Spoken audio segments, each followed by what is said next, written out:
Hello, welcome to my YouTube channel. ನಾವಿವತ್ತು ಅಸ್ಸಾಂನಲ್ಲಿರುವ ಶಿವ್ ಸಾಗರ್ನ ಶಿವಡೋಲ್ ಟೆಂಪಲ್ಗೆ ಹೋಗ್ತಾ ಇದ್ದೀವಿ. ಲೆಟ್ಸ್ ಸಿ ಹೇಗಿದೆ ಅಲ್ಲಿ ಅಂತ. ಅಸ್ಸಾಂನಲ್ಲಿ ಇವಾಗ ವಿಂಟರ್ ಶುರುವಾಗಿದೆ. ತುಂಬ ಅಂದರೆ ತುಂಬಾ ಚಳಿ. ಹಾಗಾಗಿ ನಾವು ವೆದರ್ ನೋಡಿಕೊಂಡು ನಮ್ಮ ಜರ್ನಿನ ಶುರು ಮಾಡಿದ್ವಿ. ನಾವಿರೋ ಪ್ಲೇಸಿಂದ ಡೆಸ್ಟಿನೇಷನ್ 1.5 ಗಂಟೆ. ಬರ್ತಾ ತುಂಬಾ ಟ್ರಾಫಿಕ್ ಇತ್ತು. ಅದೆಲ್ಲ ಕಳೆದು ಡೆಸ್ಟಿನೇಷನ್ ರೀಚ್ ಆಗೇ ಬಿಟ್ವಿ. ಆದರೆ ಪಾರ್ಕಿಂಗ್ ಮಾಡೋಕ್ಕೆ ಸಾಕಾಗೋಯ್ತು, ಅಷ್ಟೊಂದು ಕ್ರೌಡ್. ಈ ಟೆಂಪಲ್ ಶಿವ್ ಸಾಗರ್ ಟ್ಯಾಂಕ್ ಎಂಬ ಕೆರೆಯ ದಡದಲ್ಲಿದೆ, ಅಂದರೆ ಪಕ್ಕದಲ್ಲಿದೆ. ಟೆಂಪಲ್ ನೋಡ್ತಾ ಈ ಕೆರೆ ನೋಡೋದು ತುಂಬಾ ಮಜಾ ಬರುತ್ತೆ. ಇದು ಎಂಟ್ರೆನ್ಸಲ್ಲೇ ನಿಮಗೆ ಹಣ್ಣು ಕಾಯಿಗಳ ಅಂಗಡಿಗಳು ಸಿಗುತ್ತೆ. ಅಲ್ಲಿಂದ ಬೇಕಾದರೆ ತಗೋಬೋದು. ನಾನಂತೂ ಇನ್ನೇನು ಟೆಂಪಲ್ ರೀಚ್ ಆದ್ವಿ, ದೇವ್ರನ್ನ ನೋಡೋಕೆ ಸಿಗುತ್ತೆ ಅಂದ್ಕೊಂಡ್ರೆ ನೋಡಿ ತೋರಿಸ್ತೀನಿ. ಇಲ್ಲಿ ನೋಡಿ, ಕ್ಯೂ ಅಲ್ಲಿ ಇದ್ಕೋಬೇಕು. ಚೆನ್ನಾಗಿದೆ ಅಲ್ವಾ?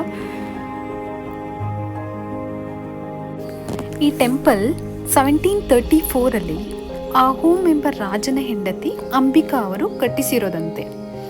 ತುಂಬಾ ಹಳೆಯದು, ತುಂಬ ಚೆನ್ನಾಗಿದೆ ನೋಡಲಿಕ್ಕೆ.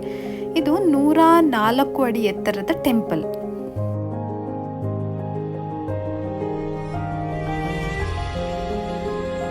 ಹಾಗೆ ದೇವಸ್ಥಾನದ ಹಿಂದೆ ಬಂದರೆ ನಮ್ಗೆ ಗೊತ್ತಾಯಿತು, ದೇವಸ್ಥಾನದ ಬಲಕ್ಕೆ ವಿಷ್ಣುವಿನ ದೇವಸ್ಥಾನ, ಎಡಕ್ಕೆ ದೇವಿಯ ದೇವಸ್ಥಾನ ಇದೆ ಅಂತ.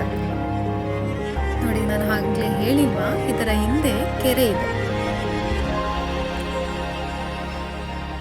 ಬನ್ನಿ ಇವಾಗ ಕ್ಯೂವಲ್ಲಿ ನಿಂತು ಶಿವನ ಭಗವಂತನ ದರ್ಶನ ಮಾಡ್ಕೊಳ್ಳೋಣ. ಕ್ಯೂವಲ್ಲಿ ನಿಂತಾಗ ಯಾವಾಗ ಒಂದ್ಸತಿ ದೇವ್ರನ್ನ ನೋಡೋದಪ್ಪ ಅಂತ ಎಕ್ಸೈಟೆಡ್ ಆಗಿರ್ತೀವಿ ಅಲ್ವಾ?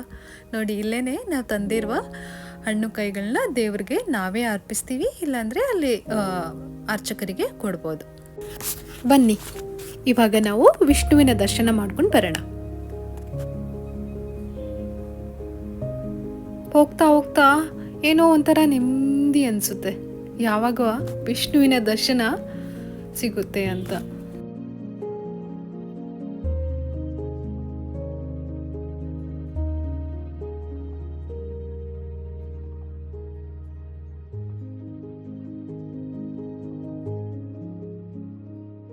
ಓಂ ಕೃಷ್ಣಾಯ ನಮಃ.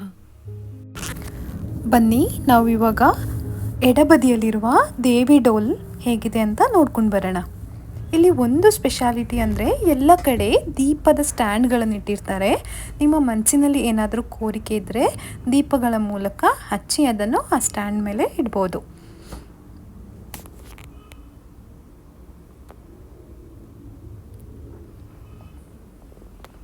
ಇಲ್ಲಿ ಕ್ಯಾಮ್ರಾ ಅಲೌಡ್ ಇಲ್ಲ, ಆದರೂ ಹೆಂಗೋ ಮ್ಯಾನೇಜ್ ಮಾಡಿ ನಾವು ಕ್ಯಾಪ್ಚರ್ ಮಾಡ್ಕೊಂಡ್ವಿ. Thank you.